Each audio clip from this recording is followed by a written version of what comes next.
പ്രതിപക്ഷ നേതാവ് പിണറായി വിജയൻ്റെ തിരുവനന്തപുരത്തെയും കണ്ണൂരിലെയും വീട്ടിൽ ED റെയ്ഡ് നടക്കുകയാണ്. മാസപ്പടി കേസിലാണ് റെയ്ഡ് നടക്കുന്നത്.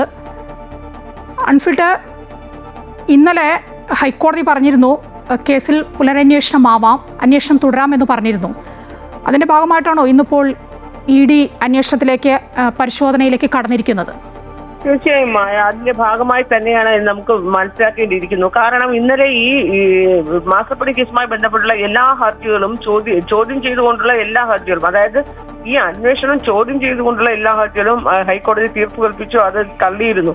അത് തള്ളി ആ ഹർജികൾ തീർപ്പ് കൽപ്പിച്ചുകൊണ്ടാണ് EDക്ക് സർവ്വ സ്വാതന്ത്ര്യം, അതായത് EDക്ക് അത് പരിശോധനയുമായി ബന്ധപ്പെട്ട് പോകാം എന്ന രീതിയിൽ ഹൈക്കോടതിയിൽ നിന്നൊരു ഉത്തരവുണ്ടായി. ആ ഉത്തരവുണ്ടായി അതിന്റെ തൊട്ട് പിറ്റേന്ന് രാവിലെ തന്നെയാണ് ഇതുമായി ബന്ധപ്പെട്ടപ്പോൾ നമ്മൾ മനസ്സിലാക്കുന്നത് 18 സ്ഥലങ്ങളിൽ EDയുടെ പരിശോധന നടക്കുന്നുവെന്നാണ്.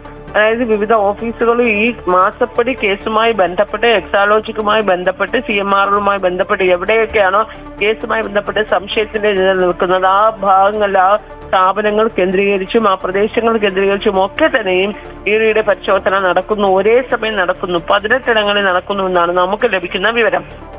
അതിൽ ഏറ്റവും പ്രധാനം പിണറായി വിജയൻ, പ്രതിപക്ഷ നേതാവ് പിണറായി വിജയൻ, മുൻ മുഖ്യമന്ത്രി, 10 വർഷം കേരളം ഭരിച്ച മുഖ്യമന്ത്രി.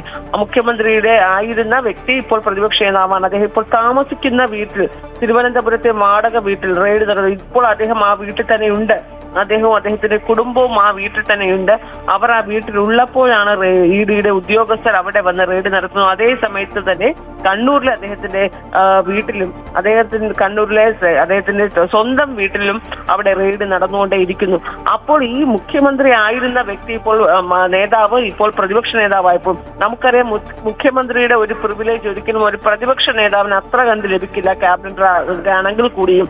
പക്ഷെ ഒരു മുഖ്യമന്ത്രി ആയിരുന്ന സമയത്ത് അദ്ദേഹത്തിന് വീട് വരെ ഒരു റെയ്ഡിന്റെ ഒരു സാധ്യതയൊക്കെ ഉണ്ടായിരുന്നിട്ട് കൂടിയും ആ ഘട്ടങ്ങളിൽ ഒന്നും തന്നെയും അതുമായി ബന്ധപ്പെട്ട് ഞാൻ നേരത്തെ പറഞ്ഞതുപോലെ പല കേസുകളുണ്ടായിരുന്നു. സ്വർണ്ണ കള്ളക്കടത്ത് ഉൾപ്പെടെ നിരവധി കേസുകൾ. ഒരിക്കൽ അദ്ദേഹത്തിന്റെ മകന് നോട്ടീസ് നൽകി വീട്ടിൽ ഈ രീതിയിൽ EDയുടെ ഒരു നോട്ടീസ് കൈപ്പറ്റിയിരുന്നോ നമ്മൾ ചോദിക്കുമ്പോൾ അദ്ദേഹം അങ്ങനെ കൈപ്പറ്റിയിട്ടില്ല എന്ന്